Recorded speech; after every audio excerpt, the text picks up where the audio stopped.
এবং আপনাদের উদ্দেশ্যে, দেশবাসীর উদ্দেশ্যে, বিশ্ববাসীর উদ্দেশ্যে বলছি, এই দুনিয়া কোনো মগের মূল্য নয়। একজন মহান মালিক আছেন, সৃষ্টিকর্তা আল্লাহ সার্বভৌম ক্ষমতার একমাত্র মালিক। মানুষের সমাজ, রাষ্ট্র গঠন ও পরিচালনা সহ জীবনের সকল ক্ষেত্রে আল্লাহকেই সকল ক্ষমতার মালিক, সার্বভৌমত্বের মালিক, আইন বিধানদাতা, নিরঙ্কুশ শাসনকর্তা মেনে তার আইন বিধানের আনুগত্য করলে, তার মনোনীত নেতা হযরত মুহাম্মদ নামের শর্তহীন আনুগত্য করলে দুনিয়া কল্যাণ হবে, শান্তি হবে, আখিরাতের জীবনে জাহান্নাম থেকে রক্ষা পেয়ে জান্নাতে যাওয়া যাবে। কিন্তু দুঃখের বিষয়, আমাদের এই প্রিয় বাংলাদেশে 54 বছর চলছে, কিন্তু সমাজ রাষ্ট্র পরিচালনায় আল কোরআনকে সংবিধান হিসেবে গ্রহণ করা হয় নাই। আল্লাহকে ক্ষমতার মালিক, আইন বিধানদাতা, শাসনকর্তা গ্রহণ করে আল্লাহর আইন বিধান দিয়ে সমাজ রাষ্ট্র গঠন হচ্ছে না, পরিচালিত হচ্ছে না। এর চার দুঃখের কোনো কথা হতে পারে না।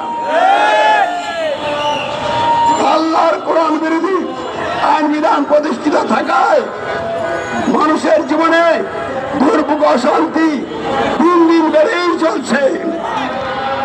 আমরা সংক্ষেপে কথা শেষ করতে চাই। বেশি বক্তৃতা করলে যে অনেক কিছু হয়ে যাবে তা না, কয়েকটি কথা বলে আমরা শেষ করব। আল কোরআন আল্লাহর দেওয়া সংবিধান, নিঃসন্দেহ সংবিধান।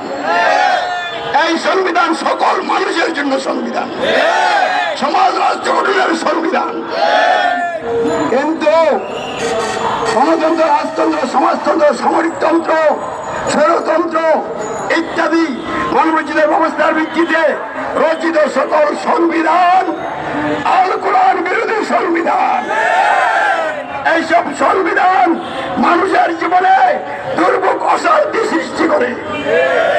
আমি কোন দল, ব্যক্তি, গোষ্ঠীকে দোষারোপ না করে বলতে চাচ্ছি, বাংলাদেশের মূল সমস্যা হলো বর্তমানে এই গণতন্ত্রের ভিত্তিতে যে সংবিধানটা, ক্ষমতার একমাত্র মালিক সৃষ্টিকর্তা আল্লাহ তাআলার শুকরিয়া আদায় করি, বলি আলহামদুলিল্লাহ। রাসূল কারীমের উপর দুরূদ পাঠ করি সাল্লাল্লাহু আলাইহি ওয়াসাল্লাম।